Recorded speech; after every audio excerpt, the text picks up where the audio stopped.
இறைவனுக்கு நன்றி.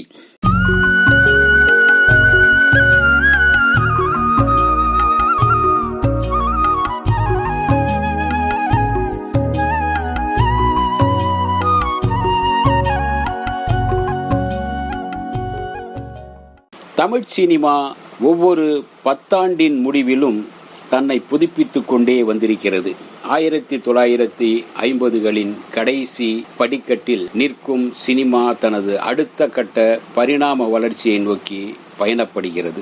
இந்த காலகட்டத்தில்தான் தமிழ் சினிமாவில் குடும்ப பட சீசன், அதாவது சென்டிமெண்ட் கலந்த குடும்ப பட கதைகள் ஆரம்பமானது. 1950களின் தொடக்கத்தில் நிகழ்காலத்தின் சமுதாய பிரச்சனைகளை அலச ஆரம்பித்த சினிமா இப்போது வீதிகளை, வாசல்களை கடந்து வீட்டின் வரவேற்பு அறைக்குள்ளேயும் வரத் தொடங்கிவிட்டது. குடும்ப அங்கத்தினர்களுக்கு நடுவே உள்ள பாச போராட்டங்களை பண்பிடித்து காட்டி கூட்டு குடும்பத்தின் மகத்துவம், உறவு, சொந்தம், பந்தம், அண்ணன், தம்பி, மாமன், மச்சான், அக்கா, தங்கை என்று இருக்க வேண்டிய அன்பு, தியாகம் இவைகளின் ஆழம், அகலம், அழகுபட அலசப்பட்ட இந்த காலகட்டத்தின் திரைப்படம்தான் பாகப்பிரிவினை. பாவரிசை பட டைரக்டராக இருந்ததில் இருந்து இப்படத்தில் இருந்து பீம்சி குறிப்பிடப்பட்டார்.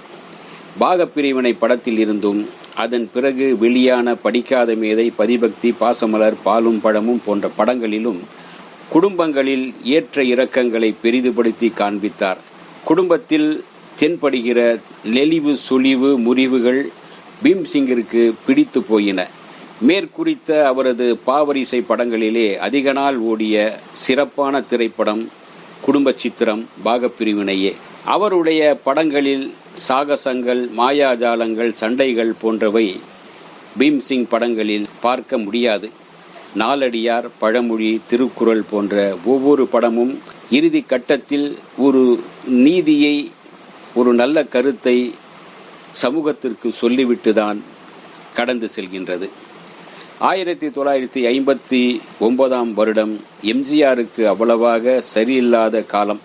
சிவாஜி படங்களாக இயக்கிய பீம்சிங் எம்ஜிஆரை வைத்து ஒரு படத்தை கூட இயக்காமல் இறுதி வரை 2 தேசிய விருதுகளை பெற்றவராக தெரிகின்றார். ஒன்று பாகப்பிரிவினை படத்திற்காக ஜனாதிபதியின் வெள்ளிப்பதக்கம். பாவரிசை இல்லாமல் படம் எடுத்தால் வெற்றி பெறாதோ என்று பயந்து கொண்டே அவர் சொந்தமாக தயாரித்த படம் சிறுகதை மன்னன் ஜெயகாந்தனின் சிறுகதையான நாவலான சில நேரங்களில் சில மனிதர்கள். அந்த படமும் மாபெரும் வெற்றி பெற்று அவருக்கு தேசிய விருதை பெற்று தந்தது. பாகப்பிரிவினையும் சில நேரங்களில் சில மனிதர்களும் அவருக்கு தேசிய விருதை பெற்று தந்த தமிழுக்கு சிறப்பு சேர்த்த படங்கள். பாகப்பிரிவினை மக்களின் அங்கீகாரம் பெறப்பட்டு வெற்றிகரமாக ஓடி வெள்ளி விழா கொண்டாடியது. இந்த மகத்தான வெற்றியால் பீம்சிங் நட்சத்திர இயக்குநராக உயர்த்தப்பட்டார். நடுத்தர வர்க்கத்து குடும்பங்களில் சாதாரணமாக நடக்கும் சிக்கல்களையே காட்சிப்படுத்தியிருந்தார். படம் பார்த்த ஆண்கள், பெண்கள் தங்கள் குடும்பத்து நிகழ்வுகளை கொண்ட கதையாகவே நினைத்து திரும்ப திரும்ப வந்து பார்த்தார்கள். அதோடு நிற்காமல் இப்படத்தின் அருமை பெருமைகளை அக்கம்பக்கத்தில் உள்ளவர்களிடமும் எடுத்து சொல்லி அவர்களையும் தியேட்டருக்கு அனுப்பி வைத்தார்கள். இந்த இலவச விளம்பரத்தால் ரசிகர்கள் கூட்டம் திரளவே தியேட்டர் திணறியது. பாகப்பிரிவினை வெள்ளி விழா கண்டது. கூட்டு குடும்பத்தின் மகத்துவத்தை போதனை செய்த முதல் படம் இதுதான். ஆகவே அன்பு பாசத்துக்காக இயங்கும் இளகிய மனம் கொண்டோரை பாகப்பிரிவினை கவர்ந்து இழுத்தது. படம் பார்த்து வெளியே வந்த பெண்கள் முகத்தில் ரசமும், ஆண்களின் இதயத்தில் இதமாக மனதை பிசையும் வேதனையும் இருந்தது. நடிகர் திலகம் சிவாஜி கணேசன், நடிகவேல் M R. Radha, T S. Balaiah, S V. Subbaiah, N M. Nambiar, Saroja Devi, M P. Rajamma, C K. Saraswathi, C T. Rajakantham ஆகியோர் போட்டி போட்டுக்கொண்டு நடித்தனர். வேலுமணி சிறப்பாக தயாரித்திருந்தார்.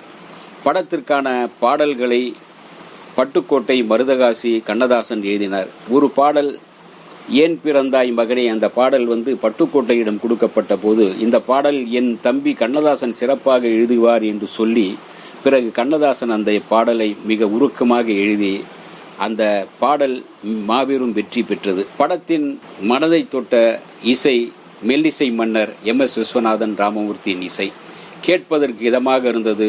இந்த படத்திற்கான வசனம் சோலைமலை எழுதியிருந்தார். மிக சிறப்பான குடும்ப பாங்கான வசனங்கள் அது. அதில் காதல், நட்பு, விளையாட்டு என்பவற்றை காட்டிலும் குடும்ப சிக்கல், சகோதர பாசம், தாய் உள்ளம் பற்றிய படங்களுக்கு எப்போதுமே பொதுமக்களிடம் அமோக வரவேற்பு அதிகமாக இருப்பதை நன்குணர்ந்த சோலைமலை பதிபக்தி, பாலும் பழமும், பாகப்பிரிவினை என்னும் படங்களுக்கு அவருடைய கிராம மனங்கமழும் வசனங்களை பீம்சிங்கிற்கு பணத்தை சம்பாதிக்காமல் ரசிகர்களை மகிழ்விக்கும் விதமாக அற்புதமாக எழுதியிருந்தார். பாகப்பிரிவினையின் கதை சுருக்கம்.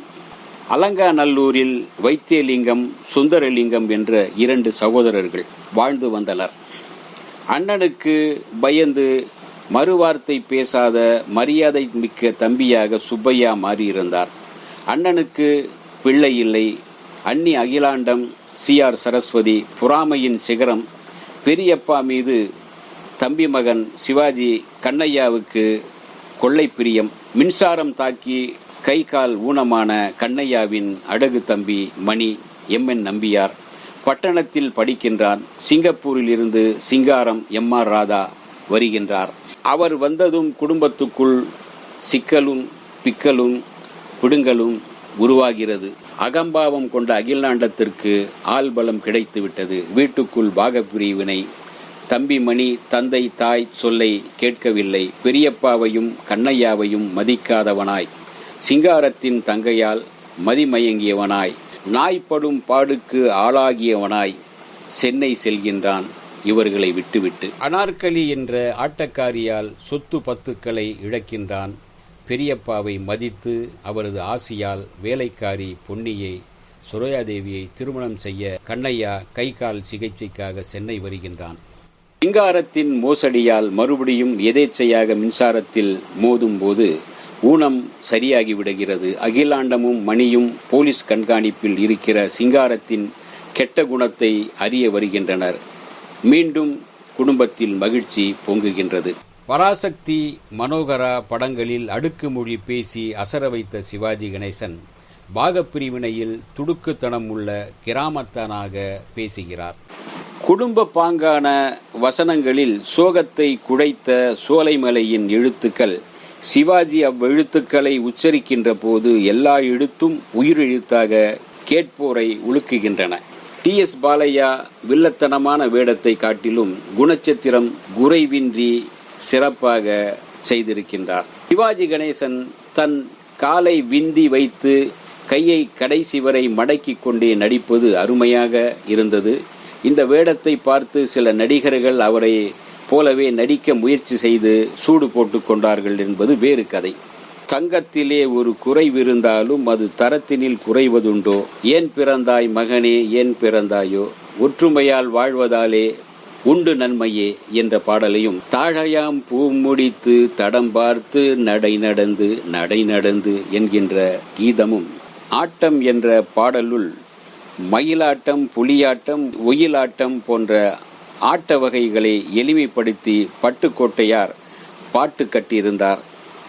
8 பாடல்களில் ஒரு பாட்டு சிறப்பாக சுசீலா பாடியிருந்தார். தங்கத்திலே ஒரு குறை இருந்தால் சுசீலா பாடி அந்த பாடலுக்கு உயிர் கொடுத்திருந்தார். தேரோடும் வீதி போன்ற பாடல்களும் காதுக்கினிமையாக காட்சிப்படுத்தப்பட்டு ரசிக்கும்படி இருந்தது.